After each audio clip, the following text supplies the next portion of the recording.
Sit down. I want to talk to you like my grandfather used to talk to me. No nonsense, no sugarcoating, just the truth.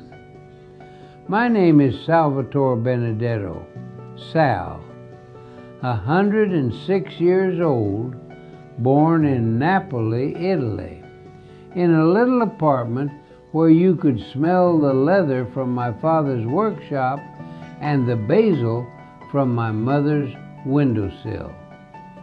I've been on this earth long enough to see men walk on the moon, watch the whole world fit inside a telephone, and bury almost everyone I ever loved. And I'll tell you something that took me way too long to figure out.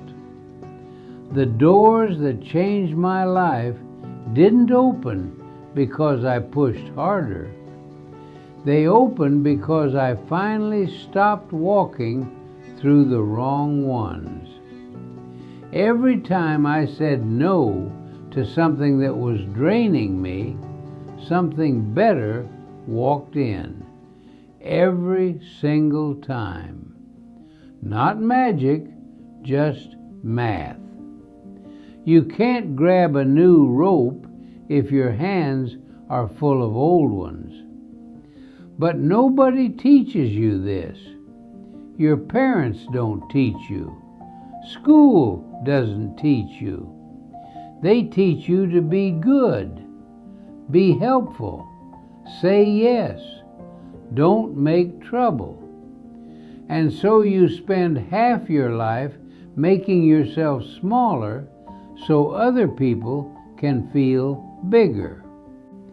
You spend your energy like it's unlimited.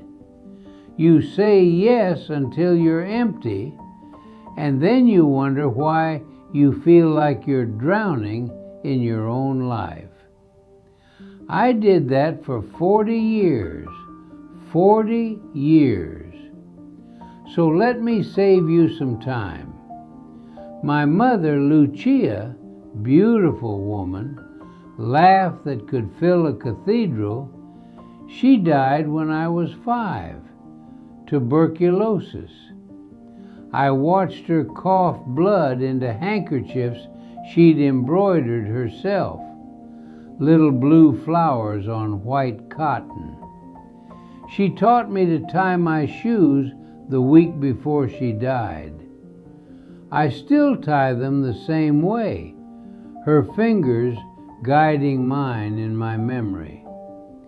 After she was gone, it was just me, my father Enzo, and my sister Rosa. We came to America in 1928. I was 8 years old, $40 in my father's pocket, a leather satchel of cobbler's tools, and not one word of English between us. We landed in Bensonhurst, Brooklyn. 15 people in a 2-room apartment, 1 bathroom, 4 different Italian dialects being screamed at each other every night. My father worked in a factory during the day, fixed shoes at night, and on weekends. I sat next to him on an orange crate, learning the trade. By 15, I could make a pair of shoes from raw leather, cut the pattern, stitch the sole, shape the heel. And here's what I learned from watching my father. Work is dignity. Help people. Never turn anyone away. Good lessons, beautiful lessons, but incomplete. Because my father also taught me something he didn't mean to teach. How to work yourself into an early grave. Here's something I want you to understand right now before we go any further. Generosity and self-destruction look almost identical from the outside. a man who gives everything, and a man who's being bled dry. Same smile, same open hands, same, of course I'll help. The difference? One of them goes home at night and feels full. The other goes home and feels like there's a hole in his chest where his life used to be. Which one are you? Don't answer me. Answer yourself. Be honest. I married Anna Maria Russo on a Tuesday in June 1942. She was 20, I was 23, and I was shipping out to war the next week. Black hair in victory rolls, green eyes that made you forget your own name. She sang Torna a Sorrento at our wedding, and I swear every man in that church fell in love with her. We had 2 children, Enzo Jr., born 1944, while I was somewhere in France trying not to die. Lucia, born 1946, named after my mother because you carry your dead in the names of your living. Anna Maria died on a Thursday, September 6, 1951. She was hanging laundry on the roof of our building, and a blood vessel in her brain just burst. She was wearing a yellow dress. The sheets were still wet when I found her. 28 years old. I couldn't look at the color yellow for almost a decade after that. Couldn't hear anyone sing without leaving the room. Couldn't understand how the world kept turning when mine had stopped. I was 31 with 2 small children and a grief so heavy I thought it would crush me. And here's what I did. I worked. I said yes to everything and everyone because if I stopped moving, I'd have to feel. I opened my shop, Benedetto's Fine Shoes, Bay Ridge, Brooklyn, and I poured every drop of myself into it. 70-hour weeks, 80-hour weeks. I fixed shoes for half the neighborhood, most of them for free or for whatever they could afford. I never said no. I couldn't. Saying no meant having time to think, and thinking meant remembering, and remembering meant drowning. My sister Rosa moved in to help with the kids. She slept on the couch for years. She raised my children while I hid inside my work. And I told myself I was being a good man, a provider, a helper. I was being a coward. Listen to me. This is important. Sometimes what looks like kindness is actually hiding. Sometimes saying yes to everyone else is just a way of saying no to yourself, to your grief, your fear, your loneliness. If you're filling your life with obligations so you don't have to sit with your own thoughts, that's not generosity, that's avoidance. I avoided myself for 27 years. The shop burned down on November 14th, 1978. Electrical fire, middle of the night. I got the call at 2 a.m., drove there in my pajamas, and watched 30 years of my life turn to smoke and ash. I stood in front of that building, 58 years old, everything I'd built reduced to char and rubble, and something cracked open inside me. Not broke, cracked open. Because here's what I realized standing in those ashes. I had given so much of myself away to customers, to the neighborhood, to everyone who needed a heel fixed or a soul replaced, that I had nothing saved, no cushion, no backup. I'd said yes so many times that I'd said no to my own security. And I thought, my father did the same thing, worked himself to death by 61. And I'm doing it too. I'm just dying slower. But then something happened that changed everything. The neighborhood showed up. Mrs. Chen from the laundromat brought me lunch every day for 2 months. Homemade dumplings, still warm, wrapped in newspaper. She didn't speak much English. I didn't speak any Cantonese, but she showed up every single day. Mr. O'Malley from the bar next door, he rebuilt my shelves with his own hands. 63 years old, bad back, didn't charge me a penny. The Rossetti family organized a collection. Old customers I hadn't seen in years sent checks with notes that made me cry. Mr. Benedetto fixed my shoes for my job interview in 61. I got that job. Here's what I can give back. The community carried me.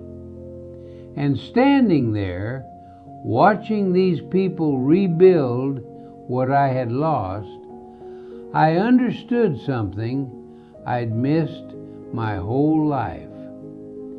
The people who truly love you don't need you to destroy yourself for them. They show up because of who you are, not what you do. Those customers who took advantage, the ones who always needed a rush job, always had a sob story, always disappeared when I needed something, they were nowhere. Nowhere.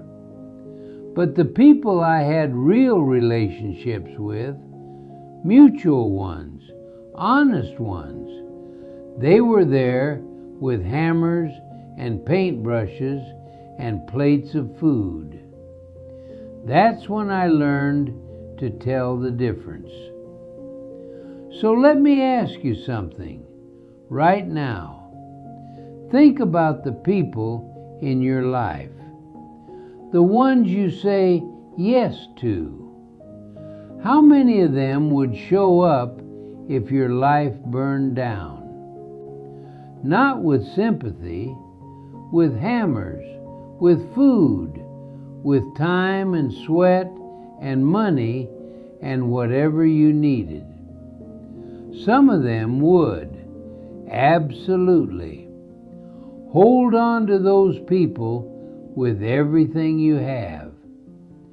But some of them wouldn't, and you know who they are. You've always known. Those are the ones you need to start saying no to. I reopened the shop in 1979. Smaller space, same heart, but I did something different. I set boundaries, not walls, boundaries. Tuesday, August 7th, 1979. I remember because it was the first time I said no to a customer in 27 years. Man came in, let's call him Frank, though that wasn't his name, wanted me to fix his shoes by tomorrow.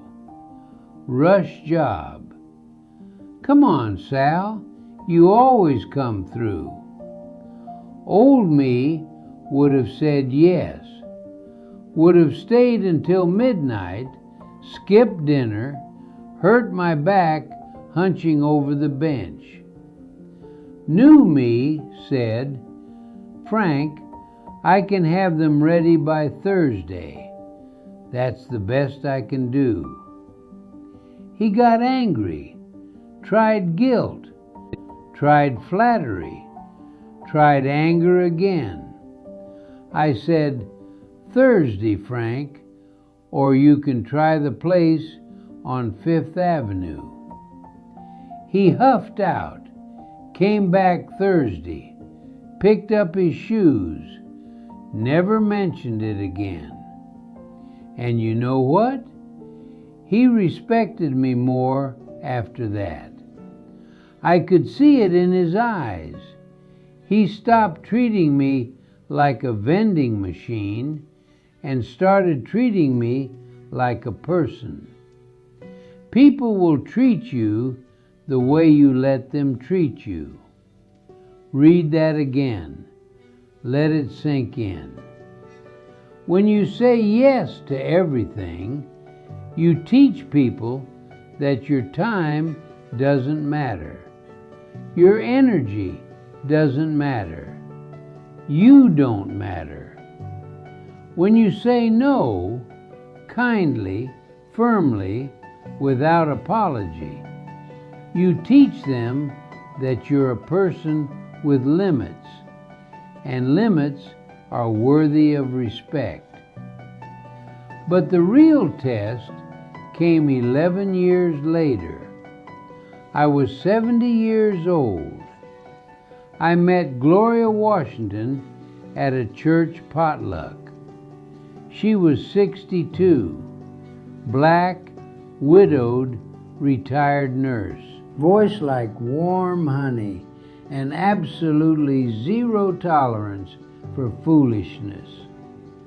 She walked up to my table, looked at my meatballs and said, "Those are dry." I said, "Your chocolate cake has raisins.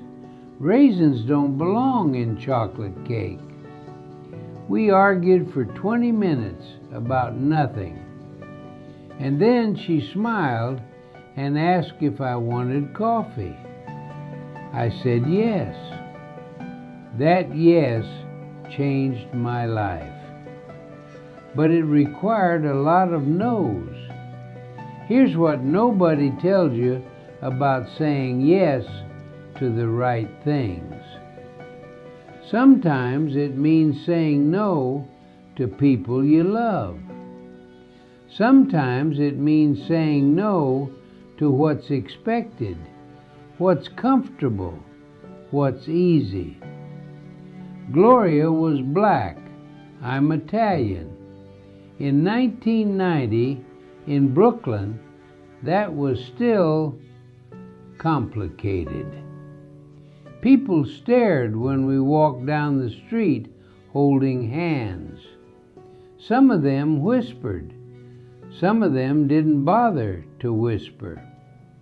And my own son, Enzo Jr., the lawyer, the one I named after my father, didn't speak to me for 2 years. 2 years of silence. 2 years of holidays without him. 2 years of his wife making excuses, his children confused, a hole in my family where my son used to be. He said I was disrespecting his mother's memory. He said I was embarrassing the family. He said things that still hurt to remember even now. And I had a choice. I could say yes to his demands, end things with Gloria, go back to being the quiet widower everyone expected me to be, make myself small so my son could feel comfortable. Or I could say no. I wrote him a letter, March 3rd, 1991. I still have a copy. Enzo, your mother taught me that love doesn't run out. It's not pizza, one slice for her, none for anyone else. Love grows. It makes more of itself. Gloria isn't replacing your mother. No one could. But I'm not going to stop living because living makes you uncomfortable. I love you, but I won't let your fear decide my happiness. When you're ready, I'll be here. I won't let your fear decide my happiness. That's what I want you to take from this. Write it down if you have to. Other people's discomfort is not your responsibility. Other people's expectations are not your cage. You get one life, one, and you don't owe it to anyone but yourself. Enzo came around. Took 4 years, not 2. I misremember sometimes. But he came to my door one Sunday in 1994, stood there like a little boy even though he was 50 years old, and said, "Pop, I'm sorry." I hugged him so hard I thought I'd break him. And you know what he told me later? He said he respected me more for standing my ground. He said watching me choose my own happiness, even when it was hard, taught him something he needed to learn. Sometimes saying no to someone is the best thing you can do for them. Sometimes it shows them what self-respect looks like. Sometimes it gives them permission to do the same thing in their own life. Gloria and I got married April 20th, 1991. 33 years together. 33 years of arguing about Sinatra versus Nat King Cole. She was wrong, by the way. It's Sinatra. But I let her think it was a debate. 33 years of her collard greens and my pasta from scratch. 33 years of holding hands while people stared and not caring one bit. She died in her sleep, January 20, 24, 95 years old. I woke up holding her hand, and it was still warm. I miss her every single day. The way she hummed while she cooked. The way she'd smack my arm when I made a bad joke. The way she made me feel like the world was bigger than my grief. But I don't regret one moment, not one. Because I said yes to her, and that required saying no to everyone who thought I shouldn't. Here's what I want you to do, not tomorrow, now. Get a piece of paper, write down 3 things. 1, Something you keep saying yes to that makes you feel empty. Not just tired, empty, hollow, like you're slowly disappearing. 2. Something you've been wanting to say yes to, but you're scared. Scared of what people will think. Scared of being judged. Scared of failing. 3. The name of one person who needs to hear no from you. You know who it is. You've known for a while. Now here's the hard part. Do something about it. The first one, stop. Just stop. You don't need a dramatic exit. You don't need a confrontation. You just need to stop saying yes. The second one, start. Take one step. Make one call. Send one email. Buy one ticket. Whatever it is, move toward it. The third one, say it. Kindly, firmly, without apology. I can't do that. That doesn't work for me. Not this time. You don't have to explain. You don't have to justify. You just have to say it. I'm 106 years old. I make my espresso every morning in the same mocha pot I brought from Italy in 1928. I still tie my shoes the way my mother taught me. I still make shoes sometimes, even though my fingers are gnarled with arthritis, and the stitches aren't as clean as they used to be. I've learned that every door that opens in your life requires you to close another one.